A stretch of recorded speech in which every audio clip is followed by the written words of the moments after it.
শুভ মধ্যাহ্ন বন্ধুরা। আজ থেকে একটা নতুন কিছু শুরু করব ভাবছি। নতুন কিছু বলতে এই ব্লগিং, কন্টেন্ট ক্রিয়েশন, এইসবই।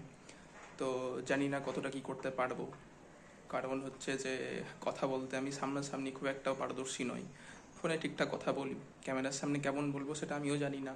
হয়তো প্রথম প্রথম সমস্যা হবে, পরে হয়তো সেটা ঠিক হয়ে যাবে। তো কি শেয়ার করব সেটা আমি নিজেও জানি না। কন্টেন্ট বলতে আমার কাছে কিছুই নেই, আমি বাড়িতেই থাকি, টুকটাক পড়াশোনা করি, কম্পিটিটিভের প্রিপারেশন নিচ্ছি আমি। আর মাঝে মধ্যে বাজার যাওয়া, কোথাও বেড়াতে যাওয়া, এইসবই। হয়তো সেগুলোই তুলে ধরবো। তো সবাই সাপোর্ট করো আমাকে একটু। আর আজকে ব্লগিংটা শুরু করলাম আমি একটা ছোট্ট বিষয় নিয়ে। সেটা হচ্ছে যে আমি কিছুদিন ধরে একটা জিনিস লক্ষ্য করছি। প্রথমে লক্ষ্য করতাম না, একটা পোকা আমার ল্যাপটপে না প্রায়ই আসে, ল্যাপটপের উপরে চিনে বসে থাকে। তো আমি প্রথম প্রথম ইগনোর করতাম, যেমন মাছি মশা আসে সেরকমই তাকে তাড়িয়ে দিতাম।